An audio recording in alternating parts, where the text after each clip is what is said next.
மகிமையின் மேகமாக இறங்கி வந்தீரே, ஆசரிப்பு கூடாரத்தில் இறங்கி வந்தீரே. மாறுமையா நல்லவரே, துணையாளரே, எங்கள் ஆறுதலே. மாறுமையா நல்லவரே, துணையாளரே, எங்கள் ஆறுதலே. மகிமையின் மேகமாக இறங்கி வந்தீரே, ஆசரிப்பு கூடாரத்தில் இறங்கி வந்தீரே.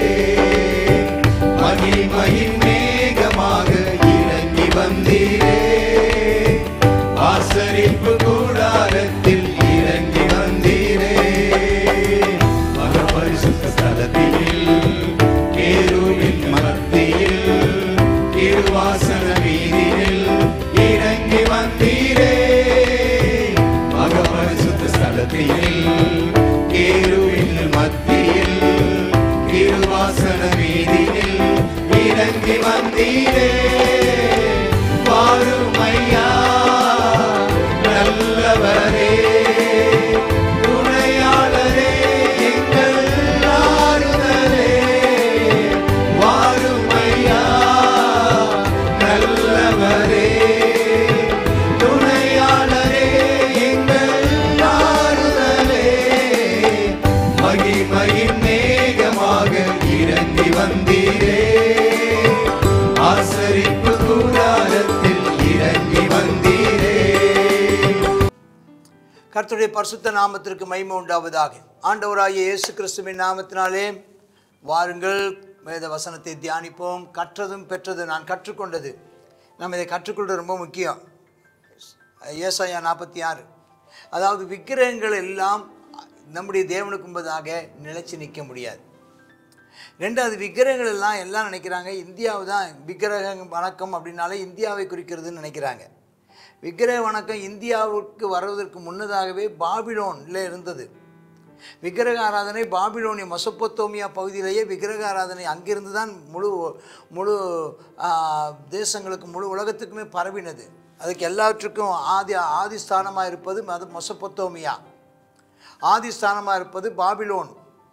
அங்கே தான் பாஷைகள் சிதறடிக்கப்பட்டது. பாபேல் கோபுரம், அந்த பேல் பணியும், அந்த பாபேல் பணியுமா, அந்த நேபோ குனிஞ்சு போயிருமா. அந்த விக்கிரகங்கள் காட்டு மிருகங்களுக்கும் நாட்டு மிருகங்களுக்கும் சுமையாகுமா, சுமந்துட்டு போகும்.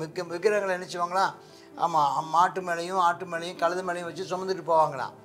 அது பாவம். அந்த மாடுகளும் அந்த சுமந்துட்டு போகிறதான மிருகங்கள் இழைச்சி போயிடுமா, பாரமாக இருக்குமா, எல்லாம் பணிந்து குனியுமா, சுமைகளை தப்பு வைக்க மாட்டாது. அது நம்முடைய சுமைகளை குனிந்து பணியும் சுமைகளை அவர்கள் தப்பிக்க மாட்டாது.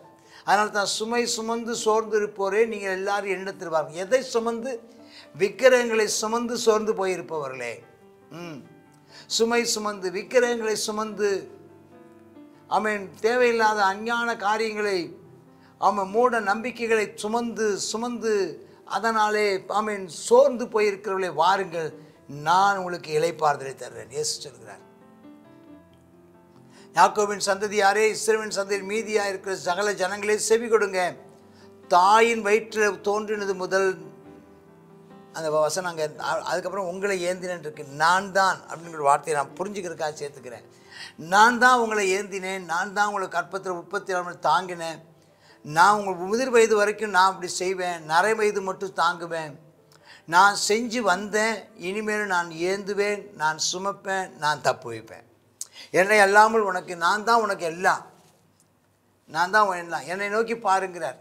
நீ இதை விட்டுட்டு என்ன நீ தெரிஞ்சுக்கிட்டியோ தெரியலையோ, நீ என்னை அறிந்து கொண்டாயோ அறிந்து கொள்ளவில்லையோ, நான் தான் இந்த கேட்டுக்கொண்டிருக்கிற அன்பு சகோதரா, நீங்கள் அவரை அறிந்திருக்கிறீங்களோ அவர் அறியவில்லையோ, அவர் தான் உங்களை தாயின் கற்பத்தில் உங்களை காப்பாற்றினவர், அவர் தான் உங்களை பிறப்பிக்க செய்தவர், அவர் தான் உங்களை உருவாக்கி உண்டாக்கி இதுவரை உங்களை வழிநடத்தி கொண்டு வருகிறவர், அவர் தான் உங்களை தப்புவித்தவர், அவர் தான் உங்களை தப்புவித்து கொண்டிருக்கிறவர், அவர் தான் உங்களை தப்புவிப்பவர். நீங்கள் அவர் யாருன்னு தெரியாமல் தேவன்னு தெரிஞ்சு வச்சுருக்கீங்க, பரம்பொருள்னு தெரிஞ்சு வச்சுருக்கீங்க, பரமபிதான்னு தெரிஞ்சு வச்சுருக்கீங்க. அவர் யார் என்றால் அவர் ஆண்டவராக இயேசு கிறிஸ்து. அவரை நீங்கள் யாருக்கு சாயலுக்கு ஒப்பாக வைக்கிறீங்க? பையில் இருக்கிற பொண்ணையெல்லாம் கொட்டி வெள்ளியை திராசில் நிறுத்து தட்டானோடு கூலி பொருத்தி தெய்வத்தை உண்டாக்கி அதை பணிஞ்சு கொள்றீங்களே, அது அல்ல. தோளில் எடுத்துகிட்டு சுமந்துட்டு போகிறீங்க, அதை கொண்டு போய் ஸ்தானத்தில் வைக்கிறாங்க. அது கூப்பிட்டா மறு உத்தரவு கொடுக்காது, அது பிரச்சனையிலேருந்து நம்மளை விடுவிக்காது. நினச்சி பாருங்கள். பாதகரை மனசில் வைங்க. முந்தி பூர்வத்தில் நடந்தவர்களை நினச்சி பாருங்கள். நான் தான் தேவன், என்னை எல்லாம் வேறு தேவன் இல்லை, எனக்கு நிகரானவர் இல்லை, சமமானவர்கள் இல்லை. நான் எல்லாவற்றையும் நான் வெளிப்படுத்துகிறேன், நான் காரியங்களை செய்கிறேன் சொல்லிட்டு 11ஆம் வசனம். உராஞ்சுகிற ஒரு பட்சி, அது கோரேசை குறிக்கிறது. உராஞ்சுகிற ஒரு பட்சி, அது இயேசு கிறிஸ்துவை குறிக்கிறது. அதை ஆண்டவர் என்ன செய்கிறாரா? அதை ஆண்டவர் வரவழைக்கிறாரா? ஆண்டவர் திட்டம் பண்ணாரா? செய்து முடிப்பேன். 12ஆம் வசனம் சொல்றாரு, முரட்டு இருதயம் உள்ளவர்களே, நீதிக்கு தூரமானவர்களே செவி கொடுங்க. எவ்வளோ நாள் என்னை விட்டு தூரம் போவீங்க? என் நீதியை நான் சமீபிக்க பண்ணுவேன், என்னுடைய கட்டளைகள் என்னுடைய நியாயங்களை நான் சமீபிக்க பண்ணுவேன். தூரமாக இருப்பதில்லை, ரட்சிப்பு தாமதிப்பதில்லை. நான் சீயோனிலே ரட்சிப்பையும் இஸ்ரவேலுக்கு என் மகிமையும் கட்டளையிடுவேன். காலம் வந்துருச்சு. கர்த்தர் சொல்கிறாரு, விக்கிரகங்களால் நம்ம விக்கிரகங்களை நம்ப வேண்டாம், விக்கிரகங்களை சுமக்க வேண்டாம். உன்னை சுமக்கிற தேவன் உண்டு. நான் உன்னை ஏந்துவேன், நான் உன்னை சுமப்பேன். நீ எதுக்கு விக்கிரகங்களை சுமக்கணும்? நீ ஏன் விக்கிரகங்களை ஏந்தணும்? நீ எதுக்கு விக்கிரகங்களை பணியணும்? நான் உன்னை உருவாக்கினேன், நான் உன்னை சிருஷ்டித்தேன், நான் உன்னை மகிமைப்படுத்துவேன், நான் உனக்கு மகிமையை கட்டளையிடுவேன், நான் உன்னை ரட்சிப்பேன். ஏன் ரட்சிக்க மாட்டாதவைகளை பின்பற்றி கொண்டிருக்கிறாய்? நான் உயிரோடு இருக்கிறவர், இதோ மரித்தேன், ஆனாலும் சதா காலமும் உயிரோடு கூட இருக்கிறேன். என்னை நோக்கி பார், என்னை விசுவாசி, அப்பொழுது நீயும் ரட்சிக்கப்படுவ, உன் வீட்டார் எல்லாரும் ரட்சிக்கப்படுவீங்க. இதான் இந்த வசனங்களை நம்ம கற்றுக்கொள்கிற ஒன்று. ஆமென், ஸ்தோத்திரம். முரட்டு இருதயம் உள்ளவர்களே, தெரியாமல் இருக்கிறவங்களே, நீதிக்கு தூரமானவர்களே, யாராக இருந்தாலும் வாருங்கள். சுமை சுமந்து சோர்ந்திருப்போரே, வருத்தப்பட்டு பாரம் சுமப்போர்களே, எல்லாரும் இடத்திற்கு வாருங்கள். நான் உங்களுக்கு இளைப்பாறுதலை தருவேன், ரட்சிப்பை தருவேன், மகிமையை கட்டளையிடுவேன். கர்த்தர் சொல்கிறார். பிடித்துக்கொள்வோம், அவரை சார்ந்து கொள்வோம். ஆமேன், ஆமேன். God bless you. ஏசாயா 46வது அதிகாரம். இந்த 46வது அதிகாரத்தில் பேல் பனியும் நேபோ குனியும் அப்படின்னு சொல்லி பார்க்குறோம். இவைகள் விக்கிரகங்களுக்கு பாரமாகும். இந்த விக்கிரகங்களை அந்த சுமக்கிற அந்த மிருகங்கள் விக்கிரகங்களை காப்பாற்றப் போகிறதில்லை. அதே போல் இந்த விக்கிரகங்களும் அந்த மிருகங்களை என்ன செய்ய போகிறதில்ல, காப்பாற்ற போகிறதில்லை அப்படின்னு சொல்லி பார்க்குறோம். அப்போ இந்த எல்லாமே என்ன செய்யப்பட்டு போயிடும், சிறைப்பட்டு போயிடும் அப்படிங்கிறத இதில் நம்ம பார்க்குறோம்.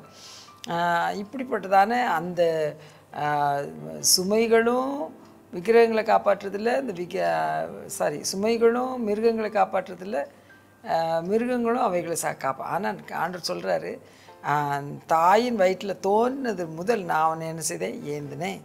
தாயின் கற்பத்தில் உற்பத்தி ஆனது முதல் உங்களை என்ன செய்தேன், தாங்கினேன்.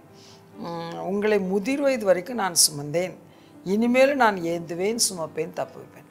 அப்போ இன்றைக்கி எதெல்லாமோ சுமந்துட்டு தப்பிக்கும் நீங்கள் நினைக்கிறீங்களே, அதெல்லாம் என்ன செய்ய போகிறதில்ல, உங்களை தப்பு வைக்காது. நான் தான் உங்களை தப்பு வைப்பேன் அப்படின்னு சொல்லி கர்த்தர் என்ன செய்கிறார், அழகாக சொல்லுகிறார்.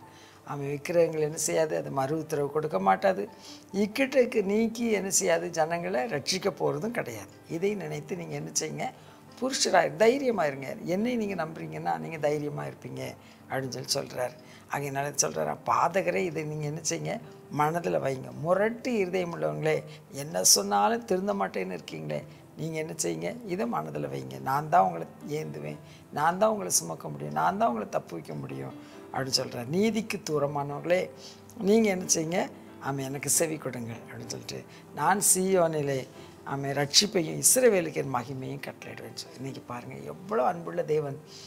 எவ்வளோதான் தேவனை விட்டு தூரம் போய் விக்கிரகங்களே அதை இதையும் வழிபட்டாலும் கர்த்தர் திரும்பியும் நம்மை அழைக்கிறார்.